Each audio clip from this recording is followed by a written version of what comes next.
4 quarters, 4 webinars. In 2023, Smart Proxy explored web scraping and multiple account management with the best experts in the field.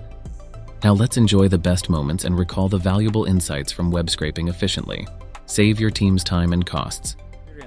Do you have any tips on how to integrate and use proxies more efficiently for anti-ban purposes in that case?